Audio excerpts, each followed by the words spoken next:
After training his son to become a serial killer, it's clear Harry isn't the best father, from constantly making selfish decisions to killing his own child. Today, we'll be looking at why Harry Morgan is more evil than we thought. Number 1. As a father and husband. It goes without saying that Harry's decision to raise Dexter as a serial killer is not one that many people would agree with. But being aware of Dexter's backstory and having seen the darkness in him at a young age, Harry's intentions are clear if morally gray. Still, most people would have just gotten their child help if they believed they were showing odd behavior. But as will be made clear, there are a lot of differences between the decisions most parents would make when compared to Harry's. Harry Jr.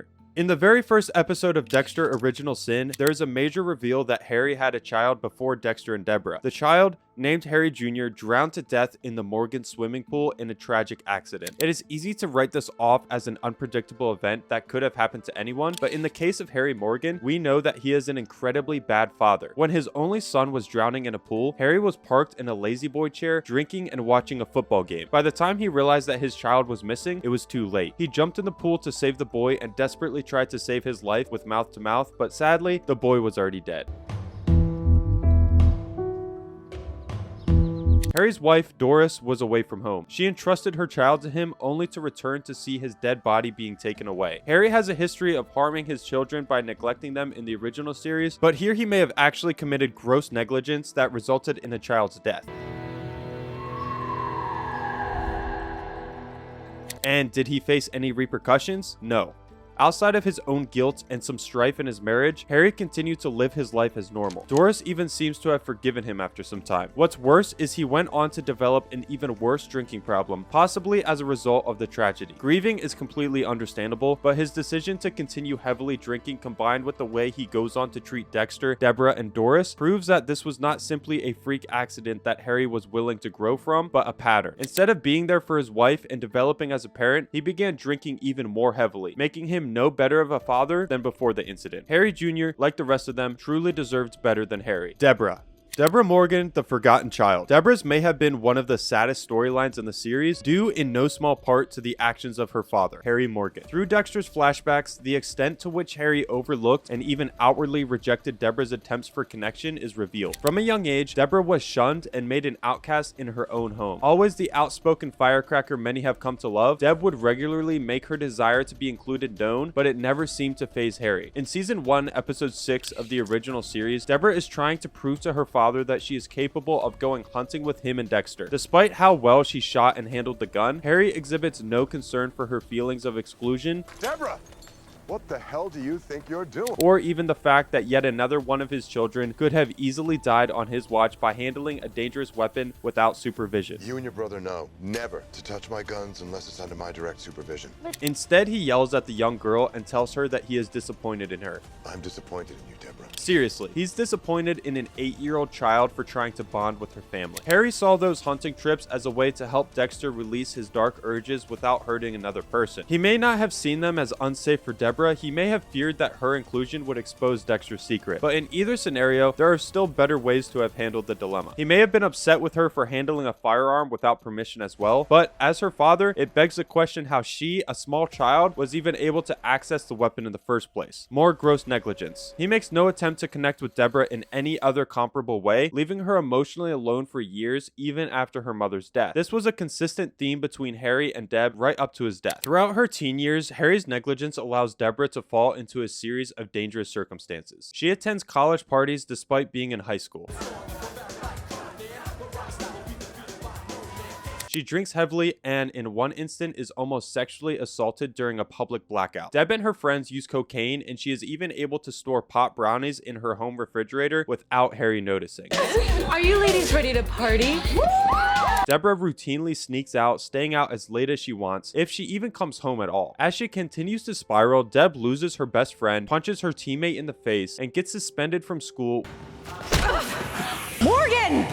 My office, now! Which jeopardizes her volleyball scholarship. All of this and her father is nowhere to be seen. When she runs off with an older man and goes missing for an entire day, rather than call the police or look for his 16-year-old daughter himself, Harry sends Dexter out to look for her while he goes to work. This isn't lost on Deb, who points out that Harry could not be bothered to come find her himself. But still, it's no surprise. He had recently left her alone on the anniversary of her mother's death after all. They're for your mom. Hi, Mom. I'm wearing the pink dress you got me. It was clear to Deb that she is far from being one of Harry's top priorities, a psychologically damaging realization for any teenage girl. The lack of self-confidence that resulted from Harry's abandonment leads Deborah into a series of unhealthy relationships, both romantic and otherwise. Starting with her first romantic rendezvous with Gio, a 25-year-old criminal, when she was only 16 years old. Deb would go on to date a serial killer and fall in love with a man 20 years older than her. She had a habit of cheating on and abandoning men who genuinely did care for her, Anton Briggs, Joey Quinn as well. She would later fall in love with her own brother, and when that fell through, she chose to shack up with a drug dealer she was sent to surveil as part of her job as a private investigator. What's worse is that Deborah's death may not have gone down the way it did if Harry hadn't raised Dexter to be a killer. From conception to death, Harry Morgan's selfishness ruined the life of his daughter, a passionate person who, without his tainting, could have had the potential to go anywhere in life and do really well. Biney. Brian Moser may have been the worst collateral damage of Harry's series of horrendous decisions. The firstborn son of Laura Moser, Brian showed signs of trauma and antisocial behavior much earlier than Dexter. He apparently never grew out of them, because when we first meet Brian in season 1 of Dexter's original series, he is already an experienced killer going under the assumed name Rudy Cooper. As his story progresses, we find out that Brian has been killing for quite some time and has no plan on stopping anytime soon. Brian Moser definitely had a darker side before his family crossed paths with law enforcement, but the course of his life was definitely forever changed by the chance encounter between Harry Morgan and his mother. Like Dexter, Brian witnessed his mother be butchered inside that shipping container before being left to sit in her blood for 3 days. When his mother was alive, Brian had already taken to hurting animals and being dismissive to authority, and her death couldn't have helped. When he was taken in by the Morgans, Brian was a handful. One day, everything comes to a head when he tries to smother a crying baby Deborah with a pillow. It's not clear if he knew that his actions could have killed her or not, but Brian doesn't seem concerned about that at all when Harry brings it to his attention. Brian lashes out when disciplined by Harry, breaking the glass out of a door and slapping Harry across the face with his bloodied hand before running away. All of you! Leave me alone! Overwhelmed, the Morgans give the emotionally unbalanced child back up to the system. After everything that Harry had done to negatively impact Brian's life, he makes yet another selfish decision to separate him from his only surviving family member. Brian's attempt on Deb's life makes this choice more understandable than many of Harry's other choices, but why didn't he put any effort into making sure that Brian ended up with a healthy family or in the care of people who could have helped him in any way? He completely gave up on Brian and left him to brave the foster care system alone, where many children often face extreme levels of abuse. Harry could have kept track of the child. He could have taken extra care to alert professionals to Brian's issues and his need for very special care. Had he done so, who knows how many people he could have saved from Brian's murderous nature. Because of Harry's decision to give Brian away, he has been loose in the world with no code to stop him from hurting innocent people. Unlike his brother Dexter, the child Harry chose not to abandon. Brian returns to wreak havoc in the lives of the Morgan siblings and even tries to end Deborah's life one more time as an adult. Harry's abandonment and the choice to preserve Dexter and Deb while throwing Brian to the wolves bred an undying resentment in Brian. And his obsession with his estranged brother ends with him bleeding out strapped to Dexter's table. Harry may have just been doing his job when he arrested Brian's father in the drug bust, but the rest of his involvement with the Moser family was immoral, unnecessary, and eventually led to their destruction. Ultimately, the lives of countless people were ruined, if not ended, thanks to Harry Morgan's indifference to Brian's fate. Still, it's hard to tell if it's actually better for Harry to be present in a child's life or not. Just look at what he did to Dexter.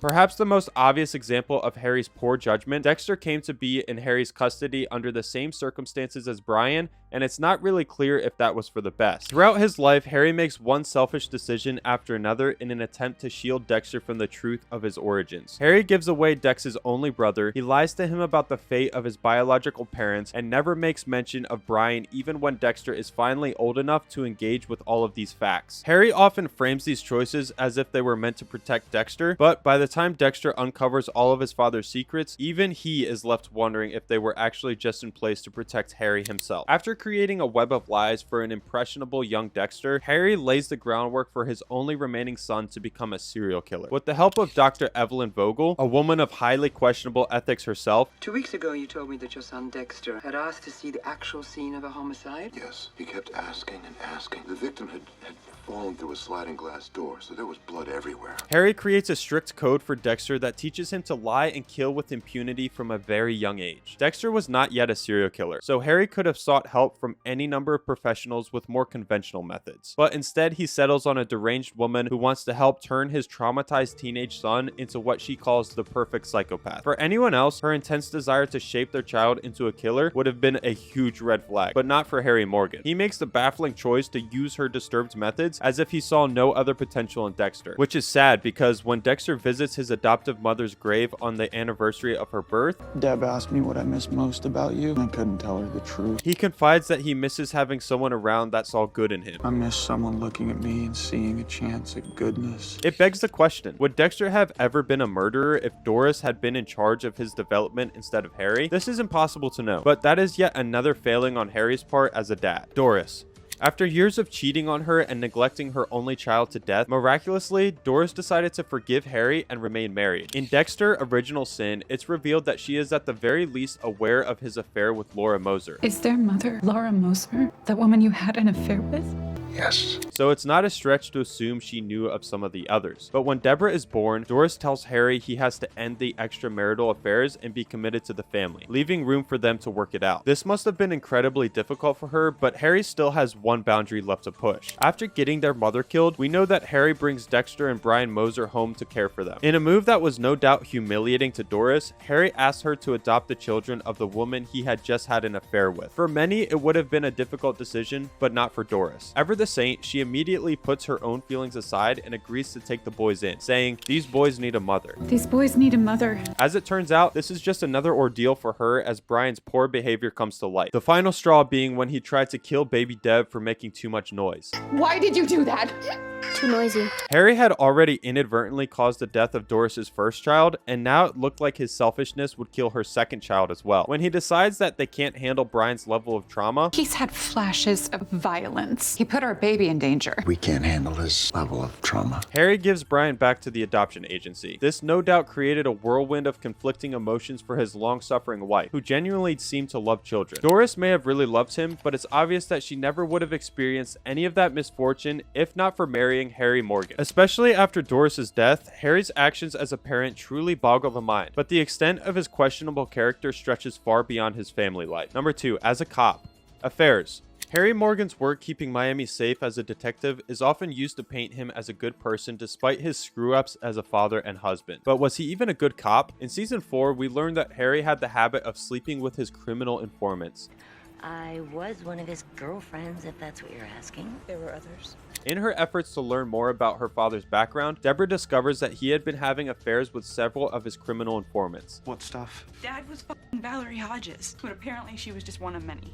This means that in addition to stepping out on his devoted wife, Harry was also breaking police protocol and jeopardizing the outcomes of numerous cases. He had apparently been doing this for years before he finally got one of his CIs, Laura Moser, murdered with his carelessness. Laura Moser.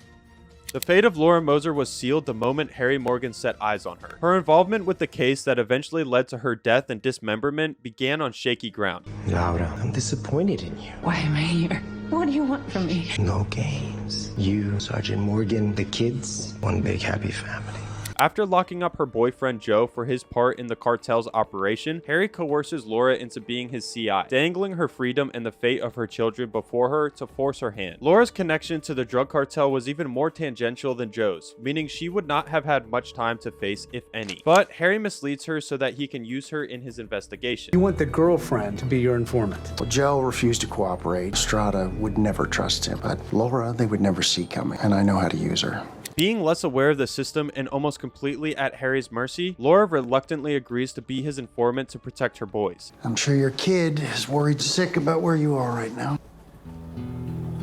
I will take you home to your boys today. Even as the pressure ramps up and Laura voices a desire to get out, Harry keeps her enmeshed with the increasingly dangerous case that ultimately leads to her demise. And even with the knowledge that she was only working as a CI to protect her children, he still chooses to abandon Brian completely and raise Dexter in a way that had him in constant danger. Why? Because he wanted to. From the moment Harry sunk his greedy claws into the Moser clan, all of their lives were bound to end in tragedy. But Harry wasn't done there. After he flubbed the Estrada case and got Laura murdered, Harry decides to corrupt his longtime family friend, Camila, all in the interest of protecting his own skin and career. Camila.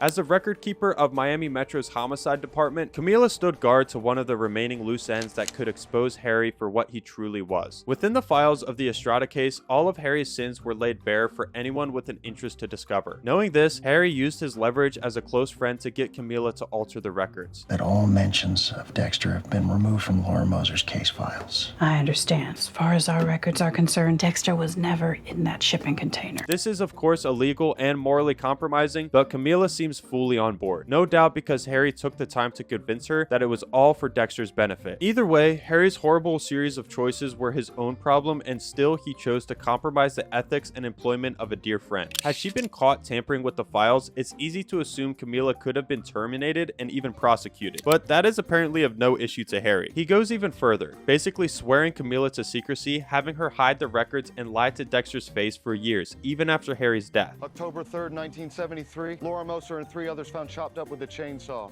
First officer on scene was Harry Morgan. You've been busy. There doesn't seem to be anyone in Harry's life that he does not view as a potential pawn in his twisted game. NHI case. The duties of a cop are pretty clear: protect and serve. And with Miami's crime rates, there's plenty of protecting to be done. In Dexter Original Sin, after botching a high-profile case, Harry is bumped down to working the more low-profile NHI cases with newbie detective Maria LaGuerta. In their pursuit of who would become known as the NHI killer, they are led to a mental hospital in Tampa where one of the potential victims worked. It's there that Harry commits another illegal act. As they pored over the patient files in search of a possible perpetrator, Harry saw the name of the child he had abandoned, Brian Moser. He distracts Maria by asking her to grab a coffee. You know, a cup of that coffee does some. Before ripping out any mention of himself and stealing the entire file. In that moment, Harry could have captured a serial killer, bringing justice to the existing victims and preventing any more. He instead decided to tamper with evidence, lie to his partner, and leave a madman on the loose just to stop his past from coming to light. He also calls Camila up for another unethical file favor in case Maria came to dig into his lies. I guess when they said protect and serve, Harry thought they meant himself. The fact of the matter is that the unholy actions of Harry Morgan are a large part of why Brian is going on this killing spree at all. Brian was aware of the affair Harry was having with his mother. That may explain why, as an ice truck killer, he went on to kill prostitutes, perhaps having developed a hatred for women he deemed to be sexually promiscuous. Harry could have saved those women's lives by turning Brian in when he first discovered that he was the NHI killer years prior, but that would mean facing the music for his past, and we all know the first rule of Harry's code: don't get caught. Conclusion. When analyzed in his entirety, the heroic image of Harry shown through Dexter's flashbacks fades away. In every area of his life, he prioritized his own wants over the people around him, and he raised Dexter to do the same. From cheating on his wife and neglecting his children, to manipulating all of the people around him and hiding the identity of a serial killer, Harry Morgan is a way worse person than anyone could have imagined.